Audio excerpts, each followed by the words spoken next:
नमस्कार बच्चों। कक्षा 8 के बच्चे मेरे साथ आज निबंध लेखन करेंगे।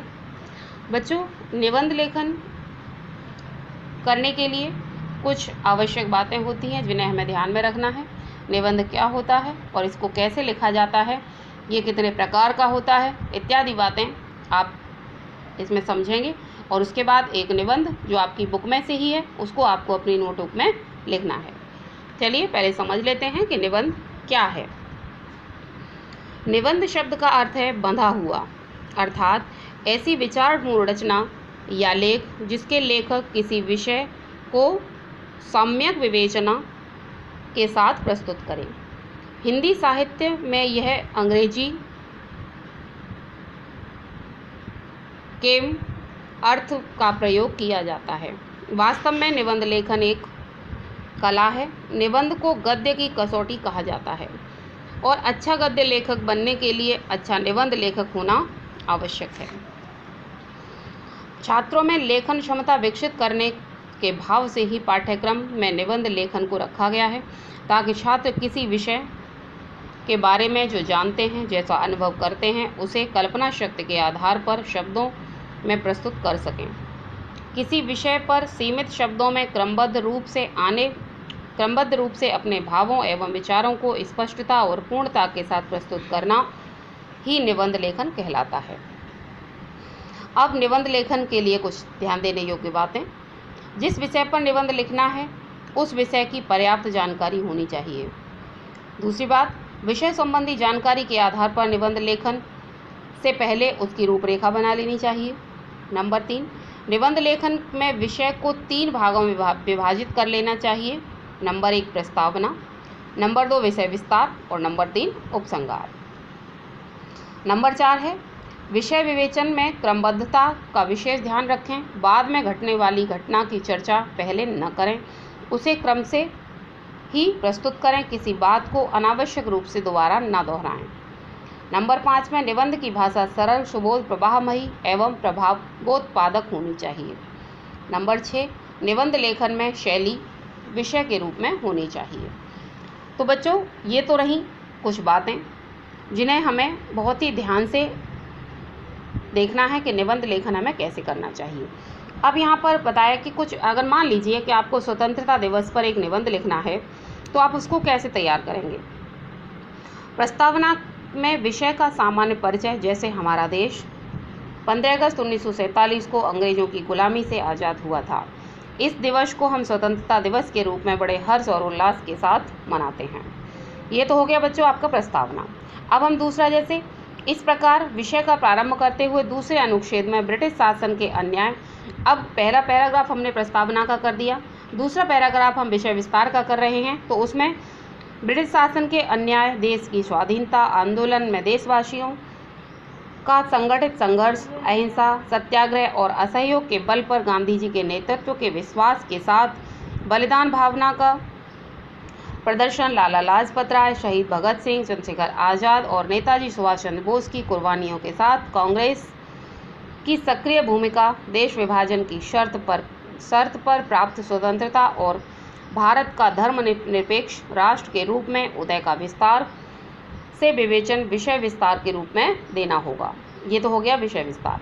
अब स्वतंत्रता प्राप्ति के बाद स्वराज्य प्राप्त होने पर भी स्वराज्य की कल्पना और स्वप्न को सार्थक करने के लिए राष्ट्रीय ध्वज के सम्मान को बनाए रखने का संकल्प और प्रत्येक नागरिक की सुरक्षा, समानता और न्याय की गारंटी का संवैधानिक अधिकार दिलाने की दशा में नई पीढ़ी का सक्रिय योगदान उपसंहार के रूप में देते हुए मानवता के आदर्श स्वरूप की स्थापना के साथ निबंध को समाप्त करना चाहिए। अर्थात बाद में क्या कार्य करने चाहिए। विषय विस्तार में तो आ गया कि किस तरह से देश को आज़ाद कराया गया, कितने लोगों ने कुर्बानियाँ दी, कितने आंदोलन हुए, तब जाकर के हमारा देश आज़ाद हो सका। अब हम इस आज़ादी को कैसे बनाए रखें, इसे हम उपसंहार के रूप में लिख सकते हैं। इस प्रकार स्वतंत्रता दिवस विषय पर अपने भावों और विचारों की स्पष्टता के साथ क्रमबद्ध रूप से प्रस्तुत कर सकते हैं। अब आता है बच्चों, अब ये तो एक उदाहरण था कि हमें कैसे निबंध को लिखना चाहिए। अब हम निबंध के प्रकार देख लेते हैं।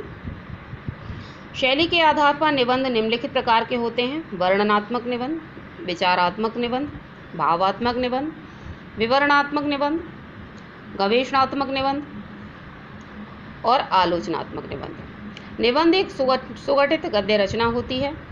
इसमें विषय की स्पष्टता आवश्यक है, अतः निबंध लिखते समय विद्वत्ता का अनावश्यक प्रदर्शन नहीं करना चाहिए।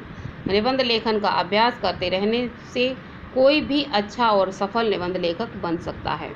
अगर हम इसका अभ्यास करते रहें, इसको विभिन्न विषयों पर अपने लेखन को हम बढ़ाते रहें, तो हम एक अच्छे निबंध लेखक बन सकते हैं।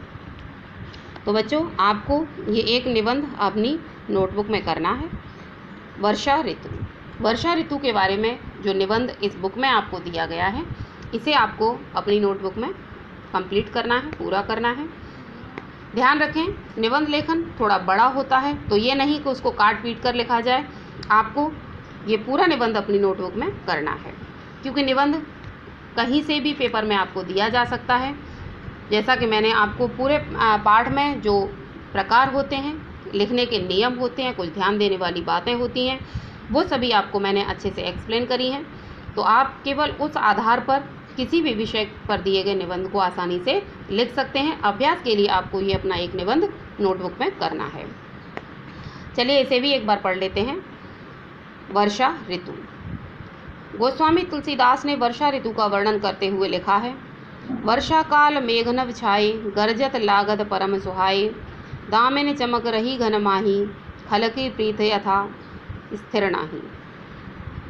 वास्तव में झुलसा देने वाली भीषण ज्येष्ठ आषाढ़ की गर्मी के बाद सावन की फुहारें बड़ी राहत देने वाली होती हैं। इसलिए वर्षा ऋतु को ऋतुओं की रानी कहा जाता है। मोर नाच उठता है, मेढक टर टर करने लगते हैं, चारों तरफ पानी ही पानी होता है, बच्चे कागज की नाव चलाते दिखाई देते हैं, स्थान स्थान पर झूले पड़ जाते हैं, हरियाली तीज भी सावन में ही आती है, स्त्रियां मल्हार गाकर सावन का स्वागत करती हैं। वर्षा ऋतु वास्तव में ग्रीष्म के बाद आने वाली शरद ऋतु के बीच बदलने वाले मौसम का काल है, क्योंकि जब आसमान आग उगलता है, धरती तवे सी जलती है, गर्म हवा के थपेड़े लू के रूप में झुलसाने लगते हैं, फूल पौधे वृक्ष लताएं झुलस जाते हैं, पशु पक्षी छां के लिए तरस जाते हैं, चारों ओर गर्मी से त्राहि त्राहि मच जाती है। तो ऐसे में स्वाभाविक है कि सभी के हाथ आसमान की ओर उठ जाते हैं और मनौती मानते हैं कि हे देव, अब कृपा करो, इस प्यासी धरती की प्यास बुझाने का यत्न करो। इस पुकार का ही यह सफल होता है कि आकाश में काले मेघ घुमड़ते हुए छा जाते हैं। बादलों की गर्जना के बाद बारिश की बूंदों का स्वागत कहीं कहीं तो ढोल नगाड़े के साथ भी किया जाता है। पानी की ऐसी झड़ी लगती है कि कुछ देर में ही चारों तरफ पानी ही पानी दिखाई देने लगता है। नदी नाले तालाब पानी से लबालब हो जाते हैं, खेत लहला उठते हैं, जहाँ कुछ समय पहले सूखा था वहीं हरियाली छा जाती है। वर्षा को देख किसानों को बहुत आनंद आता है। उनकी सूखती फसलों को वर्षा से नया जीवन मिल जाता है।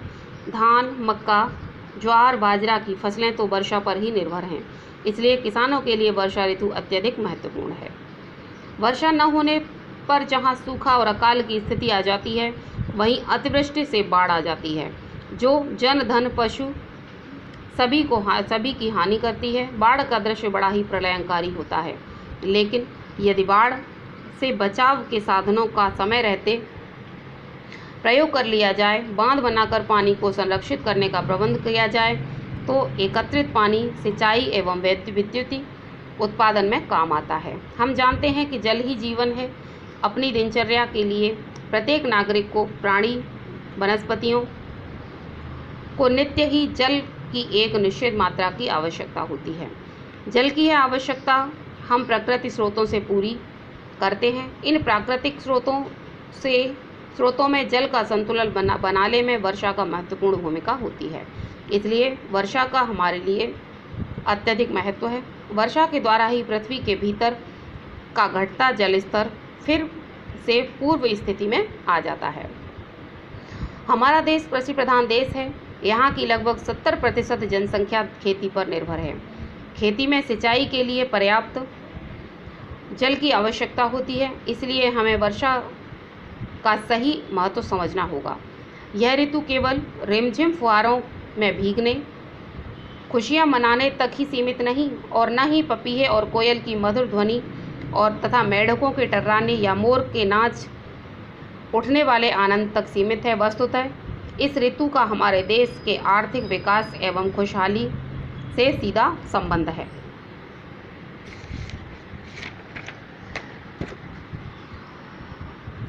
कहते हैं वर्षा ऋतु अच्छी फसल,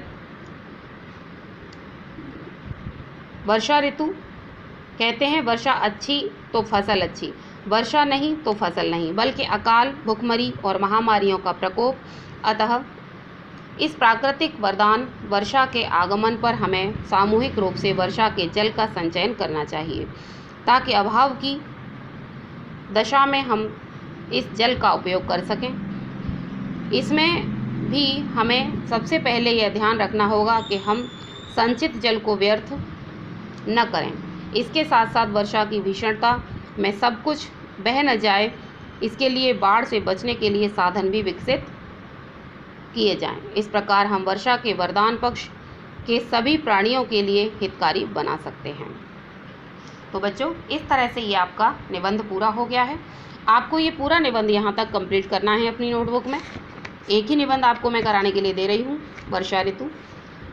अच्छे से जिस तरह से पैराग्राफ में ये लिखा हुआ है उसी तरह से पैराग्राफ में आपको इसको पूरा करना है।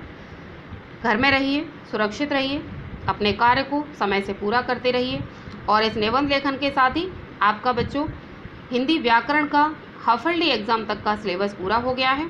तो अपना कार्य समय से ही पूरा कर लीजिए और आपके माता पिता से कहूँगी कि अपने बच्चों की फ़ीस समय से ही विद्यालय में जमा करा दें। धन्यवाद।